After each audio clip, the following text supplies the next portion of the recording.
in the transition, sir, you frequently took credit for the stock market highs. You said it was a reflection of how well you were doing in the polls, and then after you were elected, you said the stock market highs were a reflection of how well the transition's going and the American people's confidence in your incoming administration.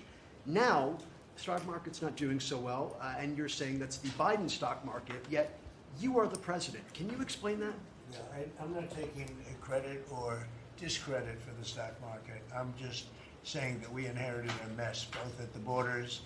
You could look at every single one of the people here, and no matter who it is, they're doing better, and they are far superior to what took place for 4 years before us. When you look at prisoners being allowed to come into our country at will, just at will, people from mental institutions, gang members, drug dealers, when you look at that, what they've done to our country, and also having to do with finance, look at what happened with inflation. We had the worst inflation probably in the history of our country. They say 48 years, but I would say in the history of our country, it ate away at people.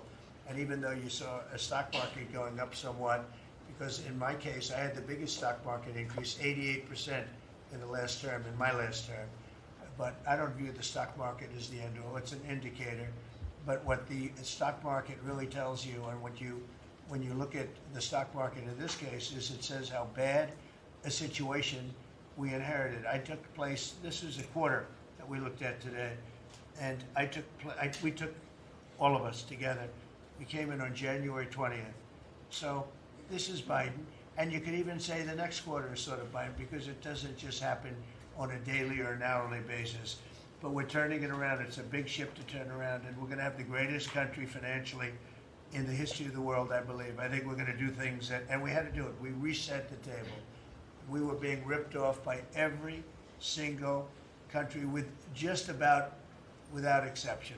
I'd have to really think hard for who hasn't taken advantage. And I don't even blame those countries. I blame the person that was sitting right here where I am for allowing it to happen, where our country was ripped off on trade, hundreds of billions of dollars, and now we're doing better than we've done in a long time. You know, we were losing $4 to $5 to even $6 billion a day on trade with Biden, and now we have it down to a very manageable number, and the tariffs, for the most part, haven't even kicked in yet. So that's the way.